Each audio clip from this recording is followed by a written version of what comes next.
충무로를 집어삼킬 실화 사건 19 스릴러 편, 이번에 9위입니다. 살기 위해 시작된 잔혹한 연쇄살인, 간 파먹는 남자. 가깝지만 가장 먼 곳이기도 한 북한. 그런데 폐쇄적인 북한 사회에서도 암암리에 퍼져나와 전 세계를 경악하게 만든 역대급 연쇄살인이 있습니다. 함경남도 신포시에 살고 있는 40대 박명식 씨. 그에게 한 가지 걱정거리가 있었습니다. 바로 수년째 차도를 보이지 않는 간경화. 유명한 의사를 찾아도 백방수소문에서 좋다는 약을 써봐도 점점 더 짙어만 가는 병세. 그런데 옛날에 용한 점쟁이를 알아. 아주 점을 똑대기 잘 보더라고. 하하하. 우연히 듣게 된 직장 동료의 말. 박명식 씨는 결국 그 점쟁이를 찾아갑니다. 내 간경화가 너무 심해서 언제 죽을지 모릅니다.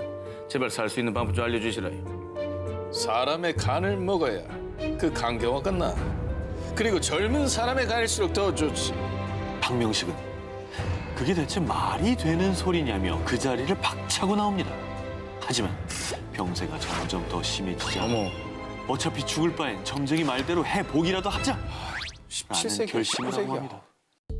1990년 4월 그는 농촌에 봉사활동을 하러 온 학생들을 범행 대상으로 삼게 됩니다. 잠든 한 학생의 입을 틀어막고 준비한 흉기로 급소를 공격합니다. 과연 그는 살인에 성공을 했을까요? 실패했으면 좋겠다. 며칠 뒤 심하게 훼손된 한 학생의 시신이 발견됩니다. 그렇습니다. 간이 없는 시신이었죠. 며칠 후 그는 20대 여성을 또 살해. 그 뒤 6개월 동안 무려 10건의 살인을 저지릅니다. 자기가 살자고. 하지만 결국 그의 엽기 행각은 덜미를 잡히고 맙니다. 그때도 그는 13번째 살인을 저지르던 중이었습니다. 그에게 붙잡힌 학생이 소리를 지르며 저항하자 살인범 잡기에 혈안이 되어 있던 주민들이 힘을 모아 도망가던 박 씨를 붙잡는 데 성공한 거였죠. 결국 그해 10월 그는 사형 선고를 받아 얼마 뒤 사형을 당했고요. 점쟁이 역시 약 15년간의 노동교화형을 선고받았다고 합니다. 충무로를 집어삼킬 실화 사건 19 스릴러 편 8위 공개입니다. 어느 잔혹한 유령 이발사 이야기. 인도 북부에 위치한 하리아나주. 이곳에 살고 있는 53살의 수니타 데비는 아주 섬뜩한 경험을 하게 됩니다. 갑자기 눈앞에 발생한 강한 불빛에 놀라 의식을 잃고 쓰러진 사이 누군가에 의해 그녀의 머리카락이 모두 잘려난 겁니다. 뭐야? 그리고 이틀 뒤 이웃인 아샤 데비 역시 수니타와 똑같은 경험을 하게 됩니다. 짧은 찰나의 순간에 범인은 욕실에 들어와 아샤의 의식을 빼앗고 머리카락을 자른 뒤 마치 겁을 주듯 바닥에 던져놓고 유유히 사라져버린 겁니다. 내가 죽일 수도 있었는데 이 정도 하는 거야 라는 느낌을 받았겠죠. 머리만 자르고 봐주는 거야? 이거도 아니고. 그 순간에 진짜 오만 생각 다 들었겠다. 그렇죠. 이에 경찰은 곧바로 수사에 착수. 다행히 피해자들이 아득한 의식 사이로 범인의 모습을 기억해 드디어 사건의 실마리가 풀리나 싶었습니다. 그런데 범인은 밝은 색깔 옷을 입은 노인이었어요. 무슨 말이야? 내가 본 범인은 젊은 여자였다고. 범인에 대한 피해자들의 엇갈린 증언, 그리고 하리아나주를 기점으로 인근 라자스탄주, 수도인 델리에서도 이 기이한 사건이 발생하기 시작을 했고요. 점차 범행이 확대되자 주민들 사이에선 범죄 조직의 소행이다, 주술사가 저주를 내린 것이다 라는 소문이 돌기 시작했습니다. 또 일부 지역 주민들은 직접 자경단을 꾸려서 유령 이발사를 찾는다며 흉기로 무장한 채 낯선 사람들을 위협했습니다. 지금까지도 밝혀지지 않은 유령 이발사의 정체, 과연 실체가 있는 걸까요? 충무로를 집어삼킬 실화 사건 19 스릴러 편 7위를 공개합니다. 피로 얼룩진 유토피아, 데빌 아일랜드. 1906년 멕시코의 포르피리오 디아스 대통령은 태평양에 위치한 무인도 클리퍼든 섬에 대한 실효적 지배를 인정받기 위해 섬에 등대를 건설하고 책임 장교인 라몬 아르노를 필두로 13명의 군인과 아내 그리고 하인들을 보냈습니다. 이들은 클리퍼든 섬을 유토피아로 만들기 위해 많은 땀을 흘렸고요. 그 결과 1914년 섬의 주민은 무려 100여 명으로 늘어났는데요. 그런데 1910년에 멕시코 혁명이 일어나면서 이들을 섬으로 보낸 포르피리오 디아스 대통령이 사임됐고요. 이윽고 섬의 정착민들을 방치, 나몰라라 하게 됩니다. 버림받은 처지가 된 주민들, 결국 영양 부족으로 괴혈병을 앓으며 하나둘 목숨을 잃기 시작했고요. 식량을 구하기 위해 바다로 나간 책임장기와 섬의 남자들은 카누가 침몰해 모두 사망하고 맙니다. 이제 클리퍼든 섬에 남아있는 주민들은 모두 여자들과 아이들뿐. 그런데 이 절망적인 상황에 등장한 한 남자. 무리와 떨어져 홀로 절벽 아래 오두막에 살았던 등대지기 빅토리아노 알바레즈였습니다. 이때부터 유토피아를 꿈꾸던 클리퍼든 섬은 지옥의 섬으로 변하기 시작합니다. 빅토리아노는 섬의 왕을 자처하며 모든 여자를 성노예로 삼았고요. 자신이 소지한 소총 한 자루만 남기고 다른 무기는 모두 바다에 버린 후 자신을 거역한 사람들을 무자비하게 살해하기 시작합니다. 빅토리아노는 책임 장교의 아내였던 엘리시아를 자신의 아내로 맞이하겠다고 하는데요. 그런데 이때 엘리시아는 굶어 죽던 아니면 빅토리아노에게 죽게 되는 건 매 한 가지다. 결혼을 준비할 시간을 달라고 한 뒤 빅토리아노가 방심한 사이 남겨진 사람들과 함께 도끼와 망치로 그를 죽이고 맙니다. 그런데 그때 해안선 너머에 있는 미국 상선 요크타운 호가 이들 앞에 나타난 겁니다. 결국 엄마와 아들 페드로는 다른 생존자들과 함께 그곳을 빠져나올 수 있었습니다. 다행이네.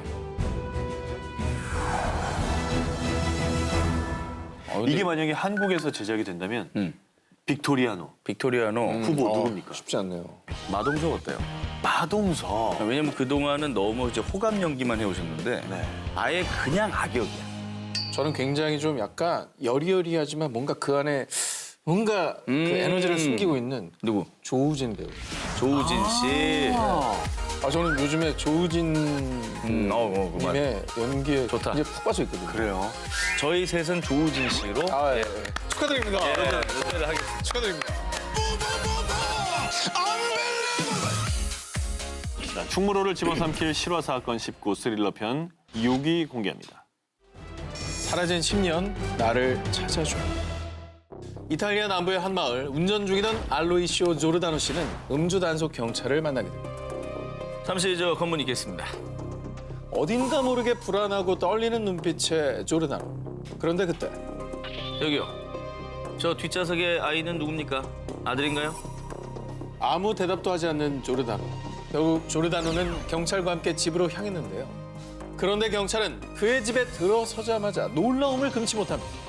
뭐냐 또. 온 집안은 쥐와 벌레로 들끓었고 심지어 화장실도 플라스틱 양동이뿐. 그런데 더 충격적인 것은 이 지옥 같은 곳에 온몸이 찢기고 멍든 채 묵혀있는 여자와 날로 보이는 어린 소녀가 함께 있었다는 겁니다. 이게 뭐야 또. 아니 이게 도대체 무슨 상황이에요 이게. 지난해 11월 이탈리아 전체를 큰 충격에 빠뜨린 이 사건. 지난 11월. 얼마 안 됐네요. 지난 11월이요? 그렇습니다. 이 비극의 시작은 10년 전으로 거슬러 올라갑니다. 이탈리아 남부 지젤리아 근처의 한 시골 마을에 루마니아 출신의 19세 소녀가 일자리를 구하기 위해 찾아왔는데요. 이 소녀가 찾은 일자리는 불치병을 앓고 혼자 사는 한 부인의 간병인 자리. 하지만 부인의 병색은 점점 악화되어 갔는데 그런데 그때 오랜 시간 집을 떠나 있던 부인의 남편 알로이시오 조르다노 씨가 돌아왔던 겁니다. 자, 그런데 안타깝게도 부인은 남편이 돌아온 지 얼마 되지 않아 결국 세상을 떠났는데요. 간병인 소녀에게 조르다노 씨는 당분간 지낼 장소를 마련해 주겠다고 했습니다. 그런데 그녀가 도착한 곳은 털어빠진 오두막집 앞.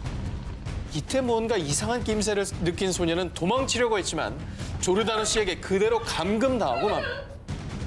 조르다노, 그의 정체는 알고 보니 여성 유괴 및 성폭행 혐의로 5년형을 선고받고 수감됐다가 풀려나 집을 오랜만에 찾아왔던 남자였던 겁니다. 자, 그리고 19세 소녀가 29이 될 때까지 무려 10여 년이나 흘러서야 세상에 알려진 지옥. 한 남자의 비뚤어진 욕망으로 짓밟힌 한 소녀의 10년. 그 시간은 그 무엇으로도 보상받을 수 없을 겁니다. 충무로를 집어삼킬 실화 사건 19 스릴러 편 5위 공개입니다. 완벽한 공무원의 이중생활. 2011년 9월 어느 날 리양시의 한 경찰서로 한 여성이 뛰쳐들어옵니다. 살려주세요. 지금 지하 감옥에서 탈출했어요. 거기에 다른 여자들도 더 있어요. 여자와 함께 급히 찾은 인근의 한 아파트. 평범해 보이는 아파트 외관과는 달리 지하에는 감옥으로 개조된 지하실이 존재했습니다. 그런데 더 놀라운 건 그곳에 3명의 여성이 갇혀 있던 겁니다. 저렇게. 그렇게 그녀들의 존재와 함께 2011년 중국을 경악케 만든 사건의 전말이 드러나게 됩니다. 피의자 혐의는 고의 살인, 강간, 집단 매춤, 불법 감금, 마약 제조, 음란물 유포 등입니다. 이 엄청난 범죄를 저지른 사람은 단 한 사람. 그의 이름은 리하오. 리양시 품질 및 기술 관리국에서 근무하는 공무원이었던 건데요. 그는 함께 일하는 동료들 사이에서도 늘 평판이 좋았던 인물이었습니다. 그런데 그의 완벽한 모습 뒤에 가려진 엽기 행각들. 아내에겐 야간 업무를 한다며 집을 나선 뒤 그의 발길이 향한 곳은 지하 감옥. 그곳에서 그는 자신이 납치한 여성들에게 폭행과 강간을 일삼았고 그러던 2011년 9월 많은 돈이 필요했던 리아오는 여성들에게 성매매를 시켰는데 감시가 허술한 틈을 타 한 여성이 탈출했고요. 경찰에 신고하며 그의 범죄가 세상에 알려지게 된 거죠. 인간의 탈을 쓴 짐승. 이 말이 그냥 딱 맞는 인간이네요. 인간이 가져서는 안 될 잔혹한 양면성. 완벽한 공무원의 이중생활이었습니다. 충무로를 집어삼킬 실화 사건 19 스릴러 편. 이번엔 4위를 봅니다. 수취인 불명 그 섬의 미스터리. 캐나다 세일리시 해안의 제다이아 섬을 찾은 한 가족. 천혜의 자연을 만끽하며 즐거운 시간을 보내고 있던 그때 어디선가 들려온 비명소리. 이 가족이 발견한 물체의 정체, 말 그대로 잘린 발이었습니다. 당시 제다이아 섬을 찾은 가족이 발견한 운동화는 양말을 신은 남성의 오른발이 들어있었습니다. 그리고 이로부터 일주일 후 인근의 가브리올라 섬에서도 또 다른 남성의 오른발이 발견되더니 무려 12년 동안 운동화를 신은 잘린 발이 18개나 발견되고 맙니다. 그런데 정말 더 의아하고 미스터리한 점은 발견된 발은 딱 복숭아 뼈 위치까지 잘려져 있었으며 운동화를 신었다는 공통점이 있었는데요. 아우, 웬일이에요. 이게 우리 저 한강에서 이런 일이 있다고 생각해 보세요. 복숭아 뼈까지만 잘린 진짜 너무 무서운데요? 운동화 신는 발들이 막 18개가 발견했다고 생각해요. 오, 다리도 못 건널 것 같은데 그러면? 이게 어디서 온 거야? 왜 그러는 거예요? 결국 캐나다 연방 경찰은 대대적인 조사에 나섰지만 안타깝게도 그 어떤 단서도 찾지 못했고요. 그렇지 않아도 잘린 발들이 혹시나 근처에서 풍랑을 맞은 어부나 여객기 사고의 희생자라고 추정해서 일일이 DNA 조사도 해봤지만 대부분 신원을 확인하지 못했다고 하는데요. 매년 잘린 발이 나타나는 공포의 해변. 영화한다면 캐스팅하시겠습니까? 자, 일단 제가 2개 남았고요. 한 기자님은 하나입니다. 간절하게 하나 남아 있습니다. 우선순위에서 이제 한 기자님이 나오면 저와 같이 조기종이 나옵니다. 그렇죠. 제가 여기서 그냥 저희 기사에 대해서 하나만 간략하게 좀 미리 설명드리겠습니다. 뭘요? 지금 남아있는 이 기사가 오늘 딱 맞는 1위 기사입니다. 자, 그러면 충무로를 집어삼킬 실화 사건 19 스릴러 편입니다. 3위 공개. 잘 보겠습니다. 축하합니다.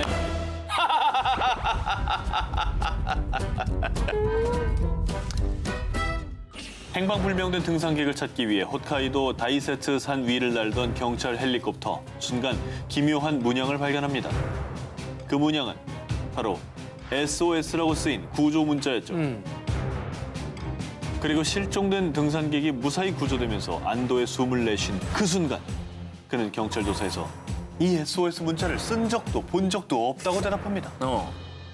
또 다른 실종자를 찾기 위해 산속을 샅샅이 뒤진 경찰. 그러던 어느 날 SOS 문자 인근에서 유골의 파편과 카세트 테이프, 소형 녹음기가 든 가방을 발견합니다.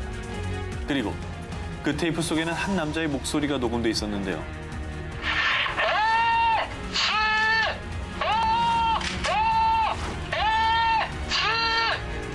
그 속에서 들려오는 건 누군가의 다급한 외침, 한 남성의 목소리였습니다. 왜 그래요? 그렇게 경찰은 유골과 유류품을 테이프 속 남자의 것으로 판단했는데요. 하지만 여기서 의외의 상황이 벌어집니다. 바로 유골의 신원이 여성이었던 거죠. 어머, 남자 아니었어? 게다가 벼랑 위에서 움직일 수 없다라는 저 다급한 외침. 하지만 SOS 문자 인근 그 어디에도 벼랑은 존재하지도 않았습니다. 그리고 당시 행방불명자를 대상으로 대대적인 수사를 펼쳤고요. 결국 두 연인의 신원을 확인해냅니다. 우여곡절 끝에 사건이 해결되면서 경찰은 유가족에게 유류품을 전달하는데요.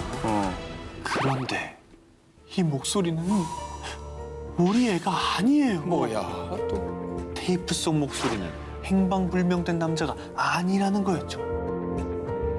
뭐야 또. 나오는 사람이 결국 정체를 알 수 없는 제3의 인물이 등장하면서 수사는 또다시 미궁에 빠지는데요.